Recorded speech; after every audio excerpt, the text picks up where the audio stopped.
Dopo 5 sedute Fiume, il Consiglio regionale del Veneto ha concluso la maratona sul bilancio iniziata ai primi di dicembre, approvando la manovra finanziaria con 27 voti a favore, 12 contrari e 3 astenuti.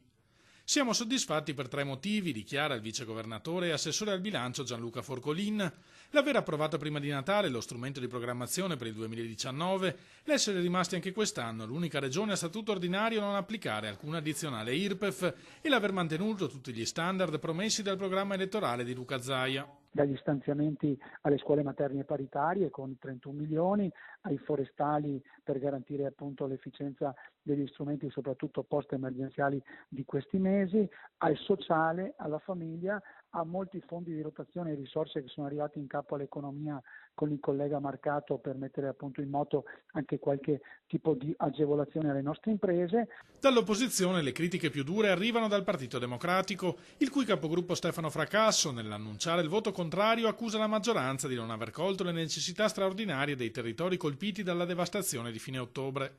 Interventi a favore della montagna sono stati previsti sia nella manovra di giunta sia negli emendamenti approvati, ribatte Forcolin. Quello che voleva il PD era una tassa dedicata. Abbiamo messo degli strumenti e delle risorse per quanto riguarda sia il rischio idraulico e quindi i 20 milioni di euro che il collega Bottacin avrà a disposizione, ma poi anche riferiti invece ad altri tipi di progetti e di lavori attraverso i consorzi di bonifica, i piani civili, quindi attraverso tutta la macchina operativa regionale. Quindi pensiamo che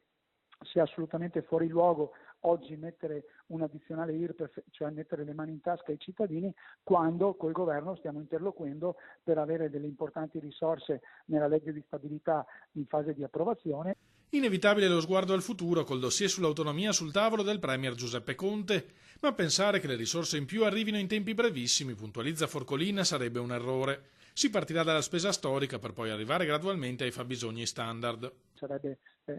incoerente dire oggi una falsità, dire che magari avremmo il bilancio 2019 ricco di ulteriori risorse, però noi pensiamo che ci sia già e possiamo avere un primo passaggio e un primo elemento, perché questo è l'iter che dovrà portare nel quinquennio quello che è previsto dal documento.